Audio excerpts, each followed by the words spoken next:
All right, I am pleased to be joined by Tristin from the Bandwagon Football Podcast. How's it going, Tristin?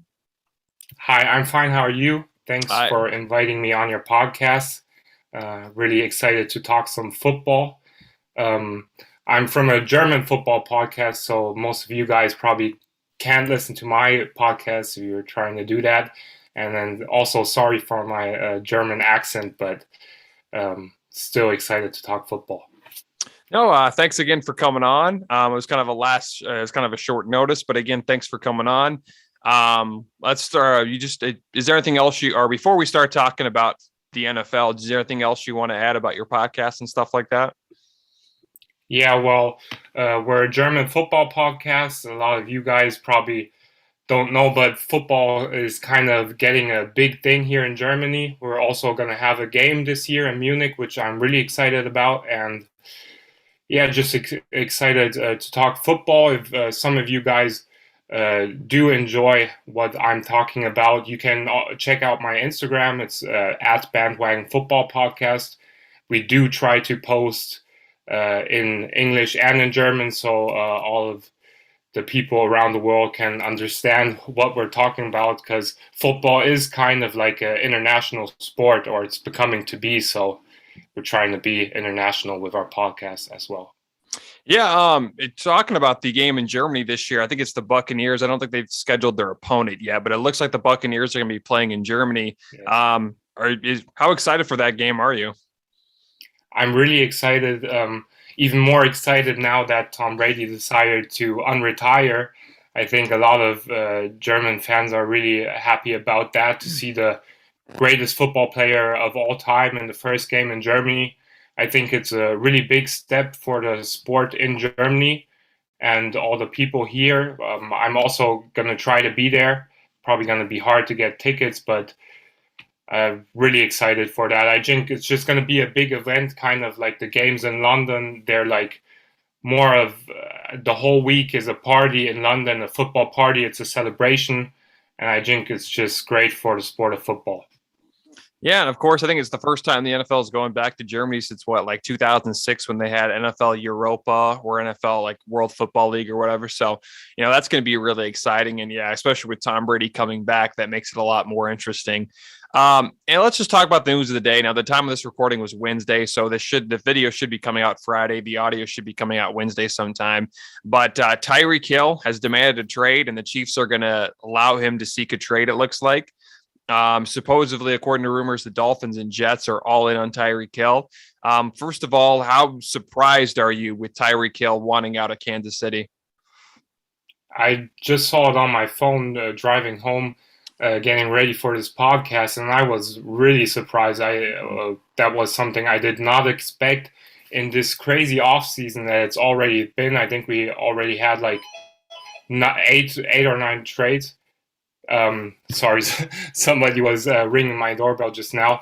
But yeah, we've already had a bunch of trades. A bunch of big names have switched teams, and Tyrek Hill is most certainly among those people. He's one of the best wide receivers in the NFL, and I just couldn't believe it, quite frankly.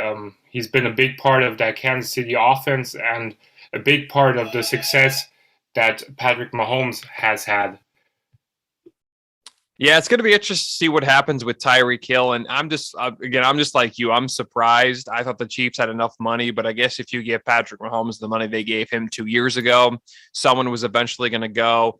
And of course, they still have Travis Kelce. They brought in Juju Smith-Schuster. I think they recently signed Corey Coleman. They did lose a few running backs, or a few receivers like Byron Pringle and Demarcus Robinson, but it will be interesting. And a team like the Dolphins kind of makes sense. They always go hardcore in free agency. They've already done a bunch of moves already. They just recently signed Tyron Armstead from the Saints. And if they get Tyrek Hill along with Jalen Waddle and Devonta Parker, they could be a scary duo. Not sure if Tua is the quarterback next year, because they did bring in Bridgewater. So we'll see who wins that quarterback battle. But yeah, the Dolphins, interesting. The Jets, they definitely need some help losing Jamison Crowder. Zach Wilson wasn't the best last year, but he didn't have a lot of really options to throw to. So it will be interesting to see what happens with Hill. But again, I'm stunned as well.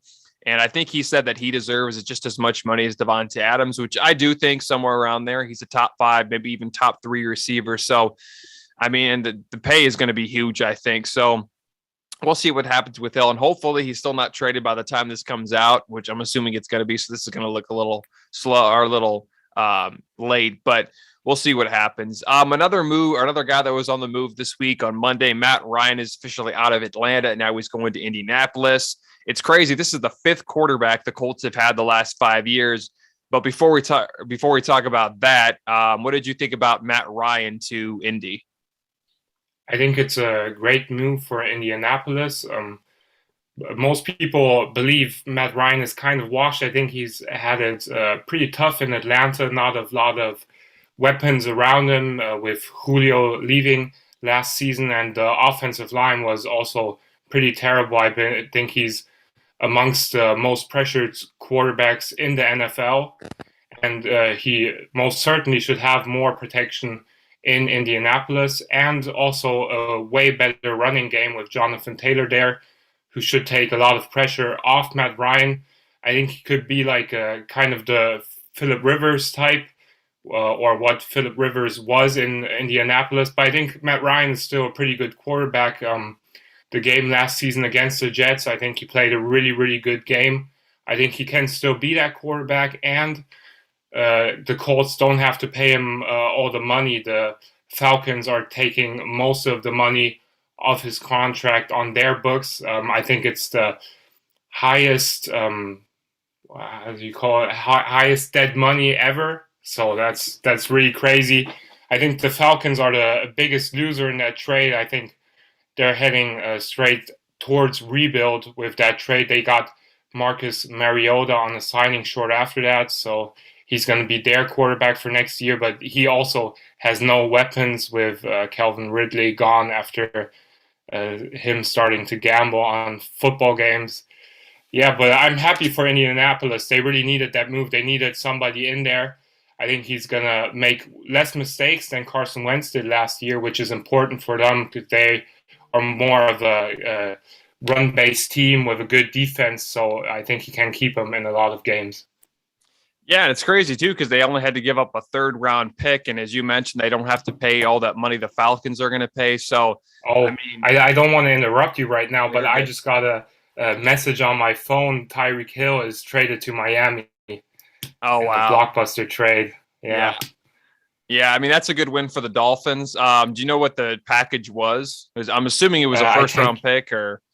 Yeah, but it has to be. Adam Schefter reported it. I'm looking right now to see what happened. But you mentioned Miami as a possible destination. It's a 2022 first-round pick, number 29, a second-round pick, and a fourth-round pick, as well as a 4th-round pick next year and a 6th-round pick next year, which is, I think that's not that much, actually, for Tyreek Hill. He's been one of the best receivers in the NFL. They have to give him a new contract, but with the salary cap right now, I think it's doable. It's just a question, do you want to pay that type of money for a wide receiver? And now they have Jalen Waddle and Tyreek Hill. That's a lot of speed. Now Tua just has to get a little bit more arm under that ball. Yeah, I'm not surprised either. But yeah, that does seem kind of like a low trade, to be honest with you. But if I'm the Dolphins, I give Tyreek Hill what he wants. I mean, I think, in my opinion, I think he is a top 3 receiver. Well, actually, probably top 5 because, like I said, there's DeAndre Hopkins, Devonta Adams, Cooper Kupp, but he's probably somewhere in that 4 to 5 range. So, I mean, that's a good move for the Dolphins, good move for the Dolphins. And the Dolphins definitely made moves this offseason. They again added Tyreek Hill. They went out and added, I think, Tyron Armstead on Tuesday night, or it was either Tuesday night or Wednesday morning. Then they brought in another receiver, Cedric Wills from Dallas. They brought in Chase Edmonds from Arizona. So they made a lot of moves this offseason, especially with the new head coach. We'll see how good he is. But, I mean, who do you think won that trade between the Chiefs and Dolphins? Oh, I think the Chiefs are a clear loser in that one. I think the biggest loser in all that is Patrick Mahomes, because he doesn't have that much weapons to throw to now, and that AFC West has gotten really, really stacked over the last couple of weeks with all the quarterback trades that have gotten on. The Chargers got Khalil Mack. So it's going to be really tough for Patrick Mahomes to keep up in that AFC West. Yeah, especially how good the Raiders got, the Chargers got. The Broncos got Russell Wilson. We'll see what happens there. But let's continue with Matt Ryan. I kind of want to talk about Devonta Adams after this. But Matt Ryan goes to Indianapolis pretty much for just a third-round pick. Again, I just mentioned 5 quarterbacks in 5 years. Matt Ryan will be their 5th quarterback in 5 years for the Colts. Now, of course, the Falcons did go ahead and sign Marcus Mariota. Do you think the Falcons go out and draft a quarterback this year? I think they have – I think they have the 11th pick or 10th pick. I can't remember exactly what pick they have, but do you think they go out and draft a quarterback? I'm not sure right now, too, which pick they have, because I think 11 is I think they might have to trade up if they have the 11th pick to get the quarterback they want. I think Malik Willis, he had his pro day the other day. Pretty impressive showing on that one. I think he's going to go higher than a lot of people expect. I think we might see 1 or 2 QBs at least go in the top 10. I think the Falcons, they might be. I think actually Malik Willis is an underrated quarterback. We all say it's not a good quarterback class, but we also said that about the quarterback class that had Deshaun Watson and Patrick Mahomes in it, and we see how that turned out. So I think if the Falcons like a quarterback, they're going to go aggressive to get him. Yeah, and of course, Malik Willis. I think Kenny Pickett is now starting to get back up there on the draft boards, and you got like Sam Howell, and then Matt Corral, and then I believe there's a few other guys like Carson Strong could sneak in that first round. Of course, there's Sam Howell too. But I think Atlanta. I don't know if exactly what quarterback they'd go after. I think Marcus Mariota is just a bridge quarterback, similar to what the Steelers, when the Steelers signed Mitchell Trubisky, I think he's kind of the same way. I think he's just a bridge quarterback. And of course, if they can't get Malik Willis, I think Matt Corral or Kenny Pickett would be your second best option. But I really think Kenny Pickett's going to end up going to the Steelers. I think the Steelers would love to get Kenny Pickett to replace Ben Roethlisberger. Do you think the Steelers would have to trade up to get Kenny Pickett? Yeah, I think they might have to trade up to get him. How crazy this offseason has been already. I think the draft is also going to be pretty crazy. I think a lot of things are going to happen that we don't expect, or now we probably should expect them with how the NFL is going. And as I said, I think there's going to be 1 or 2 quarterbacks at least going in that top 10, and the Steelers might have to go up there and get him. I might add, I'm not big on Kenny Pickett. I think his hand size is a little worrying to me personally, but I'm sure one team will fall in love with him.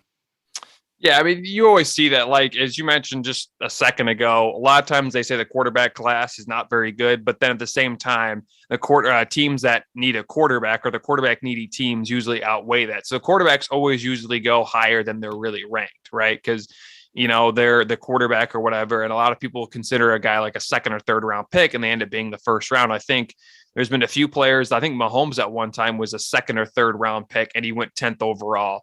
And then, same thing with Lamar Jackson. I think they graded him in the second round. He ended up going in the first round. So I think a lot of times too, and, quarterbacks take longer to develop, but at the same time, usually the quarterback needy teams outweigh it. And usually, like I said, Lamar Jackson, Patrick Mahomes, they proved it that they were worth the first round pick. So, I mean, you always kind of see that, but Kenny Pickett's hand size, that is a little worrying, but I think he should be fine.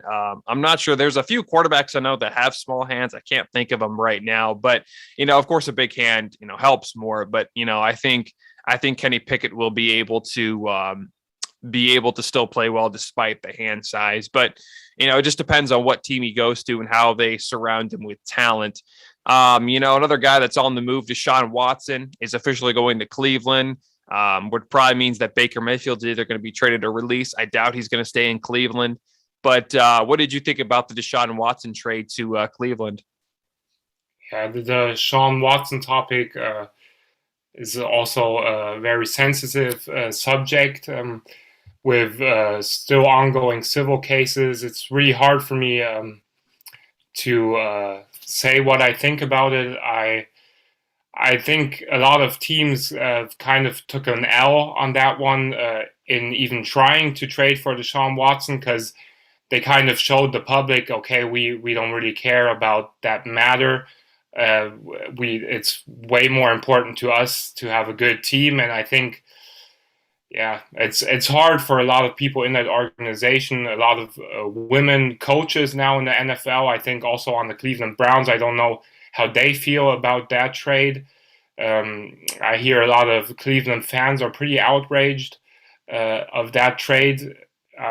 Yeah, it's tough. I don't know how you see that as a Cleveland fan. Are you still a fan of the Browns? Are you a fan of Deshaun Watson? Do you just ignore all the stuff going on with him? I mean, he's a good quarterback. I think nobody can deny that fact, and I think he's going to win a lot of games for the Browns. I think they've done a good job overhauling their offense, getting Amari Cooper in there. They might even add another receiver. I heard Odell might be interested going back to the Browns now that Deshaun Watson is there. But then again, you have that Thanos meme, I've won, but at what cost? So it's kind of hard to put that in perspective. Yeah, we'll talk about Amari Cooper in just a sec here, but how long? I mean, it's pretty much a given that Deshaun Watson's going to be suspended. But how long do you think he's suspended? Because I could see him getting suspended for 8-9 games. How many games do you think he'll be suspended for the 2022 season? Yeah, that's also a hard thing to put in perspective, because the NFL with their suspensions, they have been pretty random. All that time, he also could have been put on the commissioner exempt list, which he has not been put on. I think players have been put on for a lot less. Calvin Ridley got suspended for a whole season on gambling. And then you have to weigh what do you think is worse. I think having like over 20 civil suits of what he's been charged to, I think he should be suspended for at least a whole season. But then again, I don't think he will be. I think he's going to get 6 games at least. That's been like kind of the line with Ezekiel Elliott as well. He also got suspended for 6 games. Yeah, I can't really say how much. I hope he gets suspended for a season. I think that'd be the correct thing to do. But you never know with the NFL. Yeah, exactly. And of course, I think Cleveland did extend his contract for 5 years. So if he's like suspended a whole year, he still has 4 years left on that deal. And I think this Browns signed Jacoby Brissett to be their backup.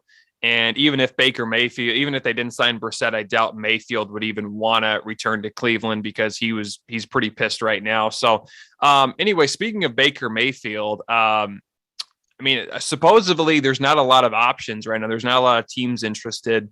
I'm kind of surprised that the Giants or Panthers or even the Lions haven't shown any interest. But what do you think? What team do you think is best for Baker Mayfield at this point? Yeah, the Colts was a team that Baker Mayfield at least wanted to go to. That was a team that and now the options, as you say, they've kind of depleted. Not a lot of quarterback needy teams left. A lot of guys like the Steelers, they might be a team that needs a quarterback, but they kind of got their bridge guy and Mitchell Trubisky. I think they want to go for a legit franchise quarterback, maybe in this draft or the next one. The Panthers are a team I've thought about. I think he would be a good landing spot, but I think the Panthers also, they want to get their franchise QB for the future. Giants problem with the Giants is they don't have a lot of cap room at the moment to really make a move for another player. I think he's on his 5th-year option too, Baker Mayfield. So he costs quite a bit of money. Yeah, it's going to be hard for the Browns. I've also read that the Browns, the teams asked the Browns to take on the salary of Baker Mayfield or give them a pick if they take on Baker Mayfield. So it's not going to be easy to get rid of Baker Mayfield. A pretty uncomfortable situation that the Browns put themselves in. Yeah, and of course he was hurt too when Deshaun Watson officially said no, he didn't want to be traded, and then Mayfield asked for a trade because he was mad that the Browns were looking at other quarterbacks, and then they gave enough money to Watson to where he changed his mind. Yeah, so it's a bit interesting. Mayfield, I don't think he's a bust, but I don't think he ever lived up to that number one pick. Yeah, he had a good rookie year. He did win a playoff game 2 years ago almost, but I mean, he's just his second and fourth year where there was a lot to be desired. Yes, he was injured last year, but he hasn't quite reached that status like Lamar Jackson and Josh Allen, other guys that were drafted in his draft. So, I mean, he did win a playoff game, but, they have a really good roster. And I think that was one of the reasons why. But the Browns made another move. They traded for Amari Cooper. It looks like Jarvis Landry wants to come back after they released him because he wants to play with Deshaun Watson. I guess there's still a chance for Odell Beckham to come back. But how well do you think Cooper will do in Cleveland now that he has Deshaun Watson? And, we don't know how long he's going to be suspended, but how well do you think Amari Cooper will do in Cleveland? I think when he's paired with Deshaun Watson, he will do a really good. He's going to become a true number one again. Last year in Dallas, I think he was kind of unhappy with that situation as well, with CeeDee Lamb becoming more of a star in Dallas, and maybe more of the number one option for Dak Prescott there in Dallas. But I think they could be a good tandem together. Other than Amari Cooper right now, I mean, you say Jarvis Landry might come back, OBJ maybe, but other than Amari Cooper right now, they don't have a lot of receivers left, so he kind of has to carry that team.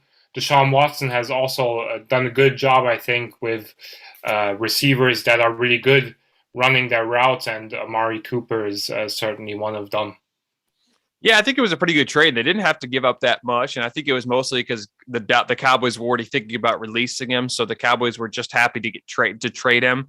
I think it was like a 5th and 6th round pick, and they got Cooper and like a 6th round pick later. So I think it was a pretty good deal. Now, if they sign Jarvis Landry, I think they're solid. They did release Austin Hooper, and they still have David Njoku, but they have, of course, Nick Chubb and Kareem Hunt, one of the two best duos for running backs and one of the top duos in the league. So I think they're fine. I think Amari Cooper's a great ad. We'll see what happens. Of course, he kind of became kind of the afterthought with the emergence of CeeDee Lamb, as you mentioned. But do you think Cooper will get back to possibly being a top 10 receiver? And he's still very young. I mean, he's 27, so he's still got a lot of years left. But do you think this year he can become a top 10 receiver? Yeah, this year might be hard. As we talked about, Deshaun Watson might be suspended. I think Jacoby Brissett is most certainly not the best option at quarterback. I think he could become one of the better receivers. He's also fought through a lot of injuries. Also with Amari Cooper, I kind of get the feeling that his heart, and a lot of people have talked about this, that his heart is kind of not 100% in football. I don't think he has that drive, but maybe if they can get a good core around him, like Jarvis Landry and stuff, I think that would help him to become a better receiver again. Yeah, we'll see what happens. A lot of things could happen this year. Of course, Deshaun Watson, still not sure if he's going to play this year or not. So we'll see what happens there. Another receiver that's on the move that, again, shocked everybody when the trade happened, Devonta Adams to the Raiders. Were you surprised that Devonta Adams and Aaron Rodgers didn't have that good of a relationship as it was reported? Yeah, I was completely shocked, as I was with the Tyreek Hill move that just happened a couple moments ago.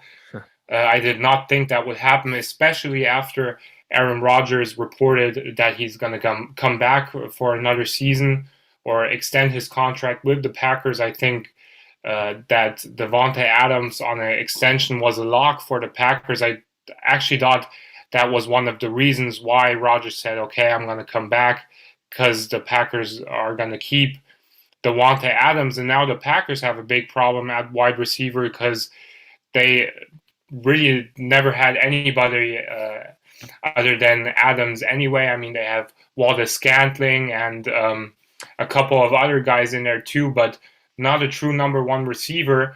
Adams had over 30% of the targets of the whole Green Bay offense, and that leaves a huge hole in Green Bay. I think it's going to be hard for Aaron Rodgers to find a new guy. So this might finally be the year that the Packers draft a first-round receiver for Rodgers. I think there's a couple good options there in the draft. Olave is a guy I really like, so maybe they can get a replacement through that. I think that's the hope, at least in Green Bay. And then on the other side, I mean, the Raiders, I think it's a steal. You had to give up a lot, but to get one of the best or the best wide receiver in the NFL, even if you have to pay him the money, I think you can have enough good players. And the draft is also a gamble every year. You never know what you're going to get. You never know. Even the best players in the draft sometimes don't turn out to be the stars you suppose they are. So Adams, I think, is a great addition in Las Vegas. And that Carr-Adams connection from college, I think we're going to have a lot of fun with that next season. Yeah, and on top of that, the Raiders still have Darren Waller, a very good tight end, in my opinion, probably the third best tight end in the league. Then you have Josh Jacobs, a solid running back. The offensive line, I'm not exactly sure. I think they do need to shore it up a little bit. But their defense, they got Chandler Jones and Max Crosby. This AFC West just looks scary. And I think the Chiefs are going to win the division, but with them losing Tyrek Hill, that's going to be big. Now, they did add Smith-Schuster, but that AFC West is stacked. And back on the Packers side, there's still some decent receivers. At the time of this recording, Julio Jones is still available. Jarvis Landry is still available. Odell Beckham is available. Now, Odell Beckham's going to be out probably for the first few weeks, maybe even the first half of the year. But there's still a lot of decent options for the Packers. Now, they don't like to go out and sign. I know there was talks about them trading for Tyrek Hill, according to reports, but I don't think they wanted to give up as much. And of course, as you mentioned, they could finally draft a receiver this year. They have four picks in the first two rounds. And with how deep the wide receiver class is, they would be fine to get probably a receiver in both rounds. So we'll see what happens there. I think if they added Julio Jones and then drafted a receiver, then again, you have Marquez Valdes-Scantling, you have Alan Lazard. You have some decent weapons there. They brought back Robert Tonyan. But we'll see what happens there. It's going to be interesting to see if Rodgers can find that weapon like he had with Devonta Adams. And another trade too that happened that we haven't really talked much about, but Russell Wilson a few weeks ago was traded to the Broncos. How well do you think Denver will do this year? Because the AFC West, as we just mentioned, is stacked. But Denver looks like they finally got their quarterback. But how well do you think Wilson will do in his first year in the Mile High City? Yeah, the trades have been crazy this year. Russell Wilson to the Broncos, one of the biggest trades, but I almost forgot about that after everything that happened the last couple of weeks. I think that was the move the Broncos had to make. They were missing a playmaker quarterback. They have a lot of pieces around him. They have a really good offense. They have a good offensive line. Javonte Williams has shown flashes, I think. I think he can be a good running back. And also the receivers are really good. Jerry Jeudy, who was a first-round pick a couple years ago, a good receiver. And they also have Cortland Sutton in there. And then KJ Hamler, which is a kind of a speedster wide receiver. I think he's maybe my late-round fantasy advice, maybe a little early fantasy advice, because the connection that Wilson had with Tyler Lockett in Seattle was a great connection. I think Hamler and him might have a similar connection in Denver. And the defense is also really good for the Broncos. So I think Wilson, who hasn't been the great quarterback we know him for the last 2 years, I think he's took a slight decline in his play. He doesn't even have to be that guy because he has a defense that can keep him in games. I think if he can minimize his mistakes and make some of the big plays we know him for, I think the Broncos are in play to win that division, which we mentioned a couple of times is a pretty tough one. Yeah, and as you mentioned, you kind of forgot about the thing. I kind of forgot about it too. Another trade that I forgot that we're going to talk about here soon is Carson Wentz, the Commanders. I kind of forgot about that one. But yeah, the Broncos, they finally have some. They were decent last year, but of course, they had Teddy Bridgewater. He went out. Drew Lock came in. We'll see how good Drew Lock does in Seattle. I think he's another bridge quarterback probably.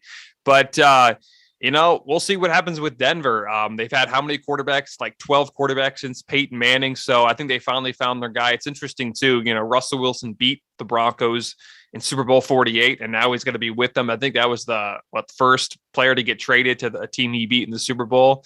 So our first quarterback at least. So we'll see what happens there. All right. So again, thanks for coming on, Tristin. It's been great. Before we go, what do you think about Carson Wentz to the Commanders? Do you think he'll finally be able to get back to the playoffs, or do you think he'll just have the same year he had with Indianapolis? What do you think about Carson Wentz to the Commanders overall? Yeah, I think the Commanders, which the Commanders is also a hard thing to kind of say. It's weird, but I think they kind of jumped the gun on that one. I think Baker Mayfield, who is now still available, is actually a better option than Carson Wentz is. And I think they kind of panicked after their first two options with Wilson and Rodgers didn't pan out, and they jumped the gun, tried to get the only quarterback who was available at that time with Wentz, and now all the other things happened with Deshaun Watson suddenly coming available, and now Baker Mayfield. Matt Ryan, I think, would have also been a better option for them. So, yeah, I think I don't think it's a good move for them. I'm not a big fan of Carson Wentz. I think his chance was last year in Indianapolis with Frank Reich. That connection was supposed to be a match made in heaven, and I think he just proved that he's not the guy last year, and now he's on the Commanders, and yeah. I mean, the NFC East isn't like as terrible as it was, because last year there was 2 playoff teams, but he has a chance to win that division. Again, I don't know what we're going to see with Dallas, because they made a plethora of changes this year because they couldn't really afford most of their top players. But, he's a bit streaky, and I was a fan of Wentz, and I thought he would do well with the Colts, but I was completely wrong about that. We'll see what happens there. I definitely think the Eagles can't wait to get revenge on Carson Wentz, and I think he as well. That will definitely be a game that most people will circle on their calendar when he returns to Philly for the first time. And I think he also plays the Colts this year too, so I think he probably has that one circled. But I just don't know about the trade, really. I think the Cowboys will probably end up winning the NFC East again, but they'll probably disappoint in the playoffs like they always do. But I think it's still too early to tell. But yeah, it is interesting that you mentioned that Baker Mayfield would have been a better option. I disagree, but again, we'll see what happens. I think it's too early to tell. But I do think you're right. I think Washington was a little antsy, and they got a little, flustered. And there was, according to reports, it is hard to say Commanders, but there was, according to reports, that said they basically talked to every team in the NFL before they made the trade for Wentz about what quarterbacks they were interested. They even called the Chiefs and said, would they be interested in trading Patrick Mahomes, according to reports, which the Chiefs probably shut down immediately. But, I think they did jump the gun a little bit. But, he does have some weapons there. He's got Curtis Samuel. He's got Terry. He's got Scary Terry. He's got a decent tight end in Jordan Reed. The running game is all right. So the defense, of course, if they can stay healthy. But we'll see. I do think they have a big chance of making the playoffs, but the Eagles still, I'm not sure what they're going to do yet, if they're going to keep Jalen Hurts or not, but we'll see what happens there. It seems like they're going to. So again, thanks for coming on. Tristin, is there anything else you want to add before we end the show? No, thank you very much for having me on. It's been fun talking about all the trades that have been going on in the NFL. It's been really crazy. And I can't wait for anything else to happen in this offseason. You said the Chiefs probably shut down the Mahomes trade really quick, but now with them trading Tyreek Hill, I think anything is possible right now in the NFL. So I'm just excited for everything else to happen. Again, if you want to check out my content and you don't speak German, just follow us on Instagram at Bandwagon Football Podcast. We're going to try to post a lot of draft content there also. So if you're interested in that, follow us. Thank you for having me on. It's been fun talking football. And yeah, maybe I can come on sometime again and we can talk some ball again. That'd be fun. Thanks for having me. Yeah, I'll definitely put that in thought. I'll probably put you on before the NFL season starts in 2022, maybe before the preseason starts. But again, yeah, check out the Bandwagon Football Podcast. We down in the description below as always. And we'll see. Of course, it all goes to show you with the Tyrek Hill trade. It's all about money pretty much. So we'll see what happens there. So again, thanks for coming on, Tristin, and have a wonderful day and enjoy the rest of the week. Thank you. Bye. Before we start today's episode, I'd like to give a quick shout to our sponsor of today's video. And that sponsor is our good friends over at helpyoufind.me. You're probably asking yourself, JJ, what is helpyoufind.me? Well, I'll tell you what it is. Peter Sanchez, the founder, creator, and owner, was originally worried about his daughter and his mom always asking him for his travel details. Helpyoufind.me was initially created for collective peace of mind. 48 hours. These are the most critical moments to find you in the event of an emergency, or worse, waiting for the legal process to access your important history information, which can take up to weeks upon weeks upon weeks. With helpyoufind.me, you have your own secure and encrypted digital if I go missing file that can give you your most trusted people access to virtual information much sooner than the authorities. Each person you share with that has its own access rules, and everything is completely encrypted. Not even helpyoufind.me can access it. This puts you in total control of your data. You can also update your location, submit photos, screenshots, and post random information or notes on the go. It's as easy as texting with a friend. To find out more information, go to helpyoufind.me. Also, don't forget to use the promo code down low in my description. If you use the promo code STP2021 to get 15% off your first order. Again, that promo code is STP2021 to get 15% off your first order. And go to, if you want more information, go to helpyoufind.me. And again, I'll put the link down in the description down below. All right, let's get back to the show. Alrighty, I am pleased to be joined by Matt Eisenburg of rushthecourt.net. How's it going, Matt? I'm doing great. How are you doing tonight? I am doing great. Again, thanks for coming on kind of a short notice. Of course, right now it's the NCAA tournament, or just March Madness, probably one of the best times of all in sports. But before we talk about the NCAA tournament, stuff like that, do you want to introduce yourself, talk more about Rush the Court, stuff like that? So yeah, I'm Matt Eisenburg, work with rushthecourt.net. I've been doing it now for a couple seasons. This past season has been a joy to have fans back in college basketball. It's made things much more exciting. The pageantry is back. The atmosphere in March Madness at the tournament sites it's been off the charts again. So it's been a fun college basketball season, and I'm happy to be here to talk about it. All right. Again, thanks for coming on. Again, I think I interviewed your partner last year, and that was a great talk. And again, you can check out all of his links to Rush the Court, of course, his Twitter account as well. All that in the description down below. All right, let's get into the let's talk about March Madness to start off. So there's a lot of upsets in the first week. Were you really surprised by all the upsets that happened? I think it depends. It depends where we go with it.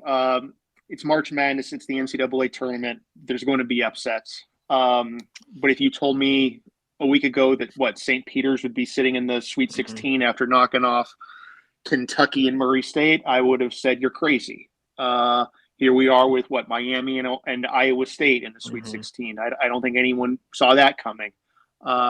You knew funny stuff was going to happen. You just never quite know where it's going to come from, and I think that's the beauty of this tournament. Yeah, and I guess this wasn't necessarily a super upset, but they were a top seed. Baylor, of course, fell to North Carolina, and of course, North Carolina is it's a blue blood. But I was a little surprised there. How do you think Baylor was able to, or not Baylor? How do you think North Carolina was able to take down Baylor on Saturday? Well, with a bit of luck after blowing that 25-point lead. But I think it just came down to the injuries caught up to Baylor. Jonathan, JTT, as we're going to call him, and LJ Cryer. There just wasn't enough offense in Baylor. Kind of smoke and mirrors the way James Akinjo was playing down the stretch. And North Carolina, the spark that they got in that win to close the season at Duke, there's just been an energy in the program really ever since they lost at home to Pitt, and there was talk about, is Hubert Davis the right guy to lead the team? They put it together, and here they are playing as well as anyone. Do you think they can actually make a run to the Final Four this year? I'm a Barone fan at heart, so I want to say no. but I think they're a tough matchup, both for UCLA and potentially for Purdue. You have a big in Armando Bacot and Brady Manick who can give anyone trouble. The guards are playing well. It's going to be tough to beat UCLA, but if they do, yeah, I think they can get by a Purdue team. Yeah, I wouldn't be surprised if they made it either, but it just is crazy how they beat Baylor and, excuse me, basically all the number one seeds had problems. Gonzaga almost lost to Memphis. Arizona had to beat TCU in overtime. Kansas had some troubles as well. I actually put this on a poll question, but what number one seed do you think has the best chance to actually lose this upcoming week? The best chance to lose as a number one seed this week. I think if I said in the Sweet 16, it's Arizona because of the matchup against Houston. If I took the whole weekend as a whole, it might be Gonzaga because of the Elite Eight matchup against either Texas Tech or Duke. But the way Arizona got by TCU, razor thin margin there, the way Houston plays defense and the way they really play offense of late, guard play, you can get it. An injured Kirk Risa, take advantage of that. I think Houston really could give Arizona troubles in the Sweet 16. Well, speaking of Arizona, I thought they were going to lose that game against TCU on Sunday night. How do you think they were able to come back? And of course, their defense got really good at the end there, but how do you think Arizona was able to come back and take down TCU on Sunday night? There were a few things that seemed to go their way.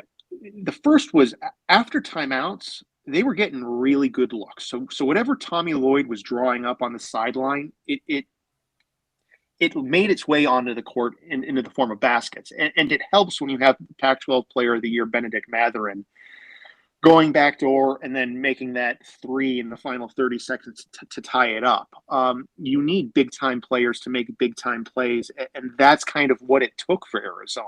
And then we can debate whether there was a foul or not a foul on TCU's final possession that maybe helped Arizona a little bit. But to be able to make those plays and then to refocus after overtime or after the end of regulation, heading into overtime after such a big play and nearly winning it in regulation, I think it's a testament to what Tommy Lloyd is building there in Arizona. Yeah, and it was pretty incredible for Arizona to win. Of course, my bracket's pretty much busted, but I was kind of rooting for Arizona to win that game. And speaking of, well, not a lot of people are talking about it as of much, but how do you think the reffing has been this? How do you think the reffing was the first week of March Madness? It wasn't good. The play to me that still stands out is the technical foul in the Illinois-Houston game, hanging on the rim, which just made no sense. We've seen it. The block and the charge call all season long is there's too many charges. And then near the end of Texas-Purdue, Jaden Ivey ran down the court, made a pass to a kicked out for a three that went in, but a charge was overlooked. So it's just inconsistent. The TCU Arizona ending. I think the inconsistency is the problem. Some games they let players play it out. Other games they don't call anything. The final 10 minutes of Purdue and North Carolina after the, I think, questionable ejection of Brady Manick turned into a foul fest, and Baylor was living at the line. Something along the lines of Purdue shot 60 free throws in 2 games, even with their big men. It's been like a plus 40 advantage to them. It's hard to figure out what you're going to get with college referees, and I think that's one of the biggest complaints with this sport. Yeah, and I think you can say that about the last few years for the NCAA, where the refs aren't great. Almost in every sport, there's always a problem. But yeah, the reffing has never been a strong point for college basketball. But hopefully it gets fixed. Not sure, but hopefully it does. How about let's actually shift gears right now and from the NCAA tournament. We'll talk about college basketball, but let's just shift gears from the tournament for just a bit. Xavier just brought back Sean Miller. Were you surprised by that hire, and how well do you think he'll do coming back to Xavier? I think Sean Miller is the perfect fit there. Obviously, having coached there, there's not going to be quite the pressure that he had at Arizona. At Arizona, the expectations are that you're going to be the premier school out west with UCLA and Gonzaga. And there was lots of regular season success. There was tournament success early on. It just never manifested itself near the end. And then the outside distractions, the FBI situation, it tarnished things. But now you go back to the Big East. He didn't coach at the Big East with Xavier the first time around. It was the A10. But here's a guy that won consistently at Xavier. It was 27 wins his final year, 30 wins the year before, 25 before that. A Pittsburgh guy. I think he's the ideal fit for a Xavier team in a Big East, frankly, that you have Villanova, you have UConn, Providence is up and coming with Ed Cooley, but after that, there's a spot for Xavier near the top of the Big East on a regular basis.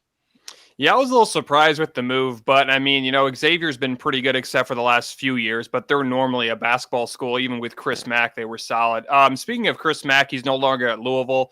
And being a Louisville fan, I was actually really excited by this hire, but Louisville recently hired Kenny Payne. I think he'll do excellent. It seems like he's a great recruiter. How well do you think he'll do in his first year with Louisville? And do you think that was a good hire? I think it was a really good hire. I think it was the right hire. There was talk of other names, but I think Payne was the one that made the most sense. It was a team that was 10-4, 4-0 to start ACC play this year. It's going to be difficult with, again, outside noise that's going to be surrounding the program. But there's no reason, there's no excuse for Louisville to be what they were this year, next year. 13-19, losing 12 of their last 14, something along those lines.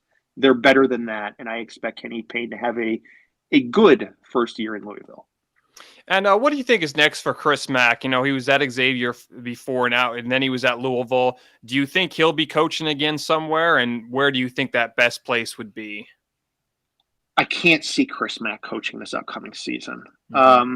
With the possible exception, he was out tweeting happy for Sean Miller.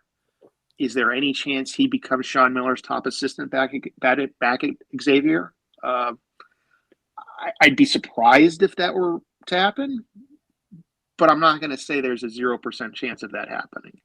But Matt, between all that Mack and Miller have been dealing with, again, outside of on the court situations, it'd be a pairing that I just don't think could happen, but crazier things have happened. Yeah, and it would be interesting to see what happens with Chris Mack. And he didn't do a bad job at Louisville. He did make the tournament in his first year, but that was really the only tournament they made. And of course, they haven't won a tournament game since I think 2017. So yeah, Kenny Payne has a big, definitely he's got a lot of work to do, but I think he can be. I think he's a great coach. He's a good recruiter. I think he's going to do a great job with as coach of the Cardinals. Another coach too that got fired. This was a few weeks ago, but Tom Crean is no longer at Georgia. What do you think is next for Georgia? And do you think Crean ever gets another chance to coach in college basketball? From Indiana to Georgia, and his time at Georgia was a flat out disaster. I think his next job, if Tom Crean were to get one, is outside the power conference.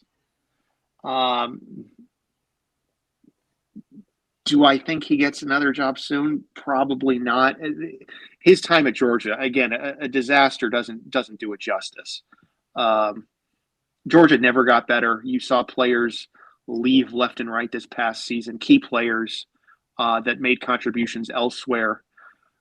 I don't see Tom Crean being a name that many ADs are going to go out on the line and trust to hire. So no, Tom Crean's time at a major program, it's in the past. Yeah, I think you're right as well. And we'll see what happens with Crean. But, do you think Chris Mack has a better chance of getting a job before Crean? Yeah, because I think, as you pointed out, that Louisville wasn't bad under Chris Mack. It was the Dino Gaudio stuff came about, and then Mack lost the locker room. And once he lost the locker room, I think disaster snowballed on him quicker than he could ever imagine, but he at least won.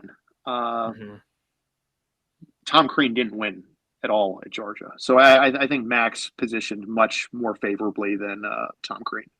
Yeah, that makes sense. Let's go back to the NCAA tournament. What is one game that you're looking forward to in the Sweet 16 on Thursday and Friday? Or what game intrigues you the most? I think the one that intrigues me the most might not be the one that jumps off the paper, but 10 seed Miami against 11 seed Iowa State. One of these teams is obviously going to be a win away from the Final Four. The way Miami dismantled Auburn in the round of 32 game really caught my eye. It's a Miami team that has 7 turnovers through 2 games in the tournament while forcing 31. You have an Iowa State team that held LSU to 54 points, Wisconsin 49 points. The guard play of Miami and Isaiah Wong, Charlie Moore, Cam McGusty against the transfer brigade of an Iowa State team that, again, was 2-22 last year. To be where they are right now, I think, is a miracle. So to have one of these teams be a win away from the Elite Eight, it's a game I'm going to be fascinated by. Yeah, you just talked about Iowa State's emergence, and going 2-22 2-22 from a year ago, from going all the way to the Sweet 16. That's quite a transformation, and that would be interesting to see if Iowa State can go far. Do you have an early championship prediction, or who do you think is right now? Who do you think would be the 2 teams playing in the championship game this year? So I'm going to stick with my pre-tournament prediction of Gonzaga over Arizona. I don't know if it's the safest pick again. Gonzaga's road in the Elite Eight scares me. Arizona, the way they played last Sunday, and the matchup against Houston worries me a little bit. But I think they're the 2 best teams. We saw in the second half against Memphis Gonzaga's firepower, the reliability of Drew Timme. You throw the ball to Timme and good things happen. Either he's going to get you a basket, or he's going to find a guy wide open for 3, or throw a lob to Chet. Arizona, even when up against the pressure, even when Kirk Kreese is 1 of 10 from 3, they can still find a way to get it done. You have Ben Mathurin, who's playing out of his mind right now. They're still, to me, the 2 best teams in this. Yeah, and I think before the tournament, before the tournament started, I think I had Gonzaga winning it all, or winning it, at least getting into the championship game in New Orleans. But Gonzaga, the last few years, they've been really good. They haven't been able to get that championship. But let's first talk about their game against Memphis. The first half, they didn't play great. There was a few fouls that I didn't really agree with, but Gonzaga was able to get through it. Do you think most of that was the leadership and just the emergence of Drew Timme? Yeah. The way he's able to score in the post, his footwork, I can't even remember the last player that does it as well as he does. He really put the team on the back. Now, I'm concerned about the fact that they're shooting 54% from the free throw line. Mm-hmm. I'm concerned that the team, other than Andrew Nembhard, is 9 of 30 from 3. Chet, 1 of 14 from 3 his last 5 games. That's a problem. But having played both Duke and Texas Tech already this season, I think it maybe gives them a leg up a little bit. One, we saw them almost at their worst against Duke. 17 turnovers. Duke had 20. Duke won the points off turnover battle 23-2, and it was still a 3-point game. So we saw Gonzaga not play well and still give Duke all they could handle. We saw them beat Texas Tech rather easily. Texas Tech didn't have Terrence Shannon, but still, Drew Timme had 7 points, Chet had 5, and they still won by 14. As you mentioned, just the ability to ride Drew Timme. It's something no other team has, a reliable presence in the post to the same level. Yeah, and especially if Drew Timme can play like that, like he did on Saturday, I think Gonzaga is going to be hard to stop. Now, I would love to see Gonzaga finally win that championship, because last year they were so close and then got blown out by Baylor. They were close in 2017, got beat by North Carolina. But I would like to see Gonzaga win it. But, we'll see what happens. There's still a lot left to be played. I think let's continue talking about, let's get off the NCAA tournament just a bit. Do you have a prediction for college basketball player of the year, or do you have a few guys you haven't or you're thinking about that should win the college basketball player of the year? It's going to be hard-pressed, I think, for Oscar Tshiebwe not to win it. What he did at Kentucky this year, both offensively in terms of scoring, and then his rebounding levels, Tim Duncan-esque stuff we didn't see in recent times, the number of 20 rebound games. It's going to be hard pressed, I think, to ignore that. There are going to be the Big Ten players that had big years prior to the NCAA tournament. I think it's going to be hard to ignore a Johnny Davis or a Keegan Murray at Iowa. But I just don't think they can live up to what Oscar Tshiebwe did this year at Kentucky. So he'd be the guy that I think walks away with this. Yeah, and speaking of Kentucky, and of course they get beat in the first round, and as you all know, that Kentucky is one of the biggest blue bloods in college basketball, and they've been able to get the best recruits, and they're always the top team. But yet, for the last 20 years, they've won one championship. Why do you think that is? And do you think Kentucky can finally win that second championship? And just why do you think Kentucky's only been able to win one championship?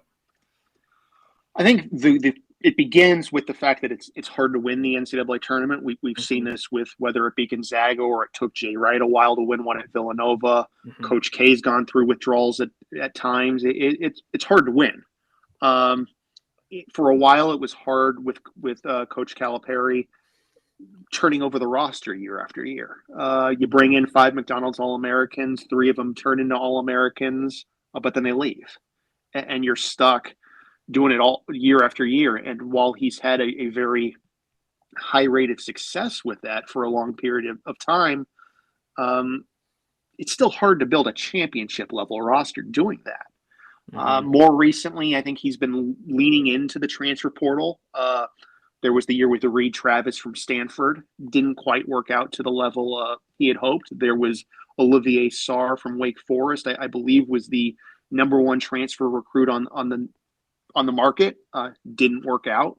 It did with Oscar, and frankly, it worked out with Kellen Grady from Davidson this year. It just didn't work out in the end. Losing to St. Peter's is going to be a hard pill to swallow, and you can say, well, at the end of the day, you have to make shots, and they were 4 of 15 from 3, and if you go 4 of 15 from 3, and the other team shoots 52% from 3, you're not going to win. So is it roster construction? Is it bad luck? Severe Wheeler, another good transfer from Georgia. You had successful freshman years from Ty Washington. You don't want to say it falls back on the Calipari in-game coaching, but there are some of those out there that want to suggest that that's an issue, and that plays a role into why Kentucky can't get it done. But 26-8, near the top of the SEC all season long. We saw what they did at Kansas a couple months ago. It was a good basketball team. Things just didn't fall their way here in March. Yeah, it's interesting too, because I think every few years it seemed like Duke would get upset by a certain team, but losing to St. Peter's, and of course St. Peter's is now in the Sweet 16, so that looks a little better. But yeah, as you mentioned, that's going to really hurt Kentucky. But we'll see. What happens next year, and of course they're going to get better recruits. And I can't think of the recruits that they're getting in next year, but I'm assuming they're in the top 3. So, speaking of St. Peter's, they're at the Sweet 16. Do you think, and this would be a long shot, but do you think there's a good chance or any chance for them of actually making it to the Final Four and being one of the lowest seeds ever to make it? Again, to be where they are, it's already remarkable. So I don't want to say they have no chance. But to start with this round, to beat a Purdue team that has the 2-headed monster of Trevion Williams and Zach Edey in the middle, that has an NBA top 10 pick in Jaden Ivey on the wing, that's loaded with 3-point shooters. Do I think St. Peter's can beat them? No. But Purdue's a team that defensively falls asleep. They haven't been shooting the ball very well here in the tournament. If St. Peter's starts knocking down threes, can they make it a game? Yeah, but they're going to be really hard pressed to stop or to slow Edey and Williams or to stay out of foul trouble. And I just don't know how they do it. And even if they then get by Purdue, you have to do it again against either a UCLA team that's as efficient as there is in the country, that's experienced, or a North Carolina team that's now going to have gone through Baylor and UCLA, playing really well, and again, that has loads of size. I'm with you. I'd love to see it. I just don't see how St. Peter's can muscle out 2 more wins here this late in the tournament. Yeah, I mean, I agree with you. It'd be a great story, but yeah, it's it would be a long shot. I can't think of St. Peter's as coach for some reason. I had it this morning, but now I can't think of it. Do you think there's so if he has another good year like this year so next year if he has a good year like this year, do you think there's a chance for him to move on to a big time school? Well, I think we're going to even see that sooner. I think all the talk is with Kevin Willard having moved on from, oh my goodness, I'm sorry, I'm blanking. Seton Hall. Shaking Holloway, a Seton Hall alum. I think you have his job waiting for him in a couple of weeks, or rather in a couple of days after their run ends. I think it would be a surprise not to see him move on sooner rather than later. Yeah, it would make sense. We saw that the same thing with Florida Gulf Coast way back in 2013, and I can't think of the coach's name either, but he went on to USC after having that long run, after going all the way to Sweet 16. So, yeah, I mean, I would not be surprised as well if he decided to leave St. Peter's and onto a much, a better, or not a better place, pretty much a better place. So let's start talking about more of the upsets before we end the show. And again, thanks for coming on. We look at the first big upset. Richmond took down Iowa. And I'm from Iowa, so a lot of times Iowa, usually when they make it to the tournament, they only get to the first or second round. But what did you think of that game overall? So I fell into the trap of Iowa, like so many. The way they played in the Big Ten tournament, with the firepower, the experience, I had Iowa in the Final Four. I was a believer this year in the Hawkeyes. For them to come out and fall apart both offensively and defensively the way they did, Jordan Bohannon 6 points, as a team shoots 6 of 29 from 3. Richmond, experienced team, a dangerous team, especially the way they had just gone through the A-10 tournament. But still, it was very, very surprising. The way they just fell apart. There really is no other way to say it. Iowa played one of its worst games of the season at the absolute wrong time. Yeah, and it seems like Iowa, they usually shock a lot of people at times, but this year, of course, made that big run, won the Big Ten. I had them at least going to the Sweet 16, and not a lot of people are talking about this, but what do you think about the future of Fran McCaffrey? Do you think he's going to stay at Iowa for a few more years? And Iowa has a tendency of keeping their coaches for a very long time. But what do you think about the future of Fran McCaffrey at Iowa? I think as long as he's happy there, I don't see him moving on. If you're Iowa, it's one of those situations. I think you have to be careful about thinking of what you are as a program in the Big Ten. You're never going to be maybe a Wisconsin or a Michigan State, a Michigan and Ohio State. To me, you're that tier right below those schools. To get rid of a coach that has now had a player of the year last year in Luka Garza, a candidate this year in Keegan Murray. You routinely have one of the nation's best offenses. You're winning 20 games regularly. You're finishing above 500 on a routine basis in the Big Ten. I wouldn't be pushing Fran McCaffrey out. Now, as you pointed out, are the early NCAA exits too routine? Probably. Fran has been yet to reach a Sweet 16 at Iowa. And this is as a 5 seed, a 2 seed, a 10 seed, a 7 seed, a 7 seed, and it was 11 seed. So more recently, but not getting any tournament wins these last 2 years beyond the first round last year. It's alarming. But again, if Fran's happy, I think as a program, Iowa needs to be happy, because if you let go of him, you don't know what's coming, and I don't think it's going to be better.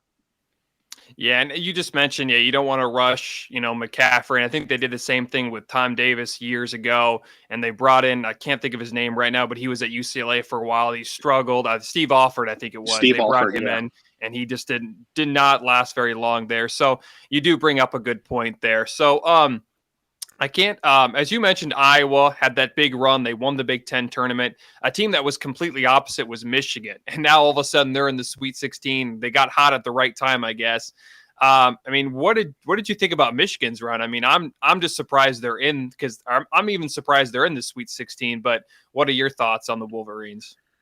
The way they got in, then starting the tournament trailing a good Colorado State team by 15 points. Mm-hmm. Got by a Tennessee team, SEC tournament champions, that had one of the most impressive first round wins. The way they handled their first round opponent, to come back and win there, to do it without Devonta Jones in the second half of that game. A young Frankie Collins playing point guard there, but it's one of these, when you have a star player, and maybe we as a sport, Hunter Dickinson in some ways was overshadowed this year in the Big Ten. You had all this attention on Kofi, on EJ Liddell, on Keegan Murray, on Johnny Davis. And here Hunter Dickinson, he's averaging over 20 points a game since the start of February. He was a second-team All-American last year. A player that's really hard to guard. And now more recently, the play of Eli Brooks has stepped up. It is surprising. And then, of course, the Juwan Howard situation down the stretch of the regular season. But when you have a big man, a mismatch, someone that can just take over a game like Hunter Dickinson, while it's surprising, maybe it's something that we shouldn't be shocked by, if that makes sense. Yeah, it's going to be interesting too. And I just, if Michigan can make it all the way to the Final Four, that'll be quite a run. But I know we're going a little long here, but what do you think about Juwan Howard? If he has another successful year at Michigan, do you think he would actually jump to the NBA? I think that would be the only thing that would get him out of Michigan, would be an NBA job. I don't know the situation of his sons playing for him at Michigan. I forget if there's another one on the way, or if they're just young on the team. That's a good question. Does an NBA team shy away from the sideline altercation with Greg Gard late in the year, and a year ago with Mark Turgeon during a timeout? Is there immediate baggage with Juwan? Perhaps, but I think you're right that long term, I would not be surprised if Juwan Howard is eyeing a job on an NBA sideline. Yeah, because we all saw the previous Michigan coach. I think it was John. Was it John Beilein? I think it was John Beilein. I can't quite remember, but he made the switch to the Cavs in the NBA, and he was there for like 6 months, and that was it. So, but I wouldn't be surprised. And yeah, he's been in the NBA. So I just thought it was interesting. I think I started talking about last year, but it would be interesting to see if Juwan Howard, because there's going to be a few openings in the NBA. There already are. I mean, even the Lakers job could be open too. So that would be interesting. But yeah, it does. It's very interesting to see what would happen to Howard. And before we end the show, and again, thanks for coming on, Matt. Is there another upset that we haven't talked about that you were really intrigued with, or is there another one we forgot to talk about? The most other upsets that caught my eye early on, we talked Richmond, we talked Iowa State. Again, what Miami has done, I think has been obviously noteworthy. St. Peter's. I guess the one other that maybe is worth mentioning was Notre Dame over Alabama. Simply the way Alabama finished the season. Nate Oates had a really good squad, a team that beat Gonzaga and Houston early in the year. To finish the way they finished, probably my most disappointing team maybe in the country this year, based upon where they were and where they were at their best. To be knocked out by a Notre Dame team and the ease at which Notre Dame beat Alabama was something that I think would have been hard to predict going back late December, early January. Yeah, that's another one as well. And I forgot about that. Notre Dame, of course, almost won the next round, but ended up losing. I think it was to Texas Tech, I want to say. So we'll see what happens for the rest of the tournament. But again, thanks for coming on, Matt. Is there anything else you want to talk about before we end the show? No, I think it's just enjoy the rest of the tournament. Here we are, Sweet 16 in a couple days. Good matchups. We didn't talk about an Arkansas team that's capable of winning games. The one team that I will throw out there, as much as I still think Gonzaga is the team to beat, the team I'm keeping an eye on is Texas Tech. Mm-hmm. I think they knock out Duke here on Thursday or Friday. I think it's Thursday. And then I think they can give Gonzaga a game, but the offense has to find a way to score points, which is always a concern with Texas Tech. But it's going to be an exciting week and a half here before the Nets are cut down on Championship Monday. All right. Again, thanks for coming on. And Matt Eisenburg from rushthecourt.net. Again, all the links will be down in the description below. All right. Thanks for coming on, Matt. And again, enjoy the rest of the tournament. Thank you.